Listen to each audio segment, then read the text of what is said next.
Hi everyone, happy Halloween. It's me, Laura Morningstar, and this week I want to chat to you a little bit about getting back to exercise after a flare. I'm in my vampire garb today, and you can see that I'm accompanied by a few ghouls and ghosties.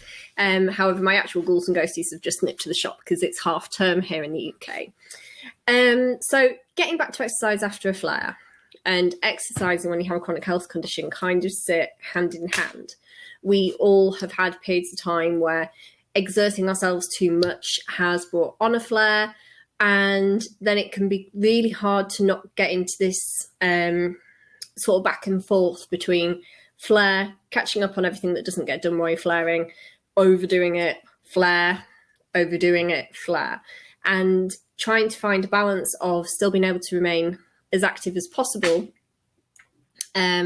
while having flares and things is always a little bit tricky.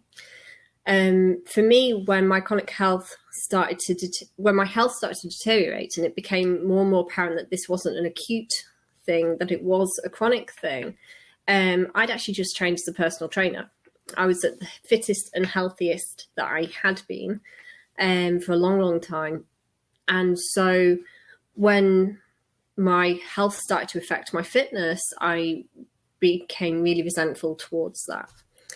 And so trying to find ways of being able to remain fit and healthy and keep working on my fitness was really important to me. And when I flare, I am probably like most people, very much bedbound, definitely housebound. So doing anything really that isn't just the bare minimum is beyond me. And I was getting very, very resentful of those weeks where my health was so blatantly affecting my fitness. So the thing that I found the easiest to do was one, to learn to forgive, because at the end of the day, I am definitely more than my chronic illness, and I don't want to be defined by my chronic illness, but at the same time, I have to accept that I have to make adaptations to allow me to live the fullest life possible while having chronic illness. So how did I do that? The first thing was, as I said, to forgive my body and stop holding resentment towards my body each time I flared. To not only say that I was accepting of my health issues, but to actually learn to accept them. And that was the case across many areas of my life. But for me at the time, especially health and fitness. The next thing to do was to understand, and it took me a long time to do this, was to understand that I can't go back into the gym expecting to be at the same fitness level that I was pre-flare. Sometimes my flares will last a few days, and other times a flare and the immediate recovery from that can be 2-3 weeks. So I was going back into the gym and using a bench press as an example, expecting to still be able to lift 30, 40K. And I couldn't. I could barely lift 10. And then again was feeling quite resentful that my fitness was suffering. What I found the most helpful is to have what I call maintenance weeks. So if I'm not feeling 100%, but I'm not flaring, but I'm not feeling 100%, I go to a very stripped down program. Now you'll hear personal trainers talk about full body workouts, split workouts. For me personally, I use a split routine, which will mean that I go to the gym 4 times a week. I apologize for the coughing. I've got a bit of a cold. Just going to take a drink of water. So yes, I go to the gym 4 times a week. And so on each of those days, I will do very much a stripped down version of what my full split routine is. I will also drop the weights to the absolute minimum of what I know I'm capable of lifting. So using the bench press example, I will use a 10K easy bar rather than just a 20K empty bar or weight loading that bar. And will do my best. I always have a training partner with me who fortunately is my partner, so understands my health brilliantly. And so he is my spotter and helps me with that. And what those maintenance weeks do is, when I'm not feeling at my best, is allows me to keep my fitness level up. And really, it's like my bare minimum. From there, what I started to do was to try and get back to a starting level of strength and fitness, so that I could then start to increase my fitness again. And so again, using weight training, that was to build up to being able to lift a 20k bar and do the number of sets and reps that I'd set as my goal. And that took a few weeks. When I'd got to, and I'm using bench press as the example here because it's easy just to focus on one exercise and it is to talk about lots of different ones.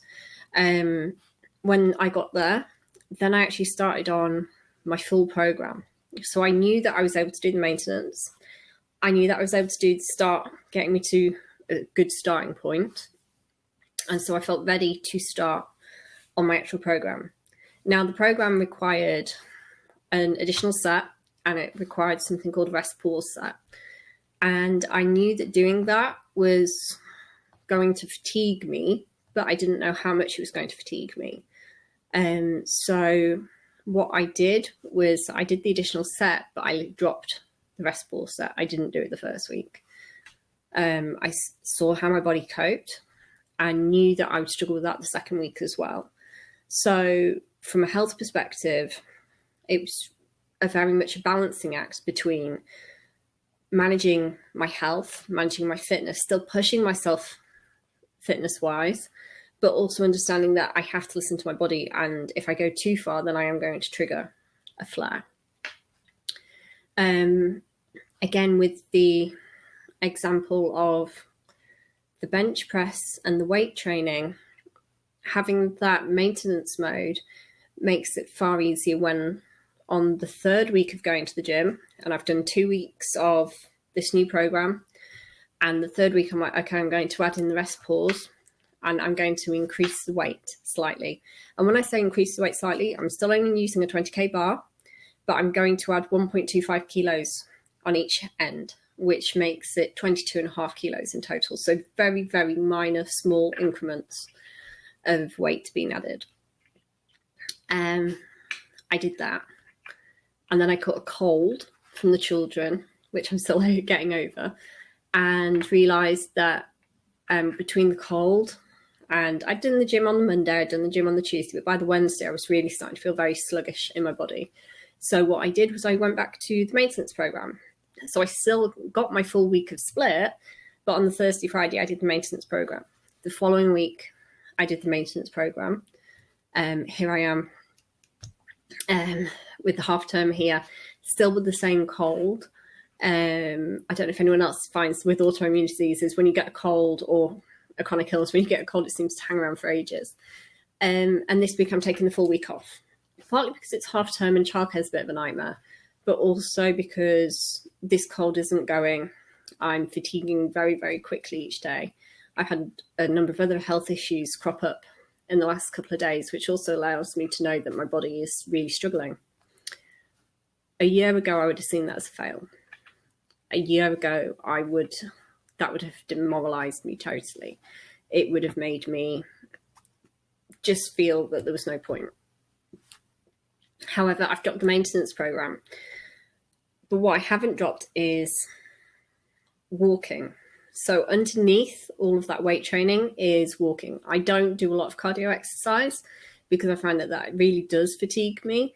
And I have lots of joint issues. So building up the strength around them gradually rather than the pounding of running or cycling is a lot better for me.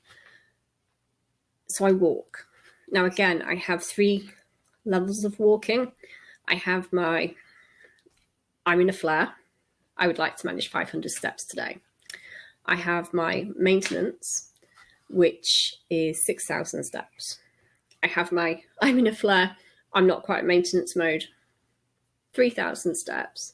I have I'm rocking. I'm going to do 10,000 steps today plus. At the moment, I'm on 2,000 steps. So I'm not quite in a flare, but I'm not feeling quite maintenance mode. And that's apparent by not going to the gym.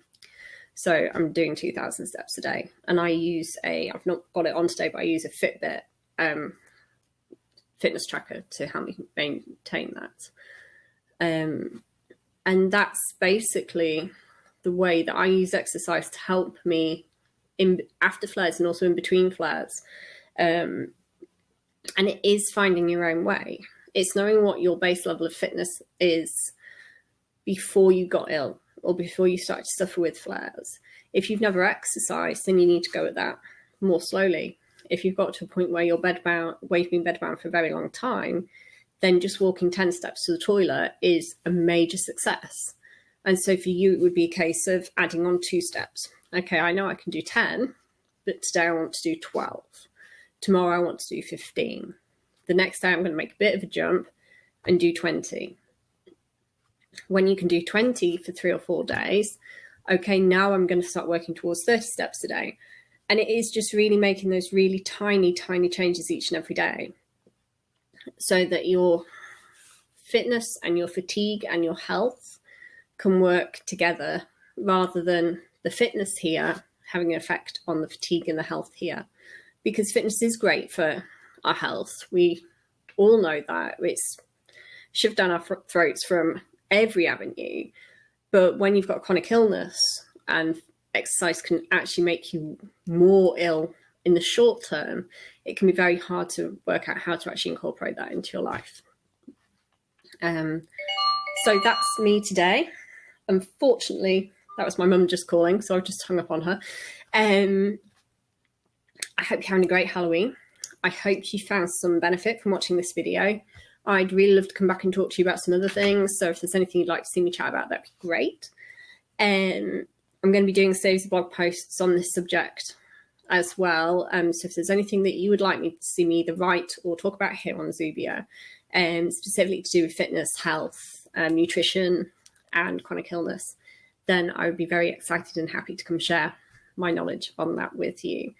I've been talking a lot about my own personal experiences through this series of videos, but I'd be really open to opening that up to incorporate more health conditions and more knowledge that I have from my career to support you all. So yeah, this has been great. Thank you. Have a great Halloween, and I hope you all get some lovely treats and not too many tricks when you're out tonight. Bye.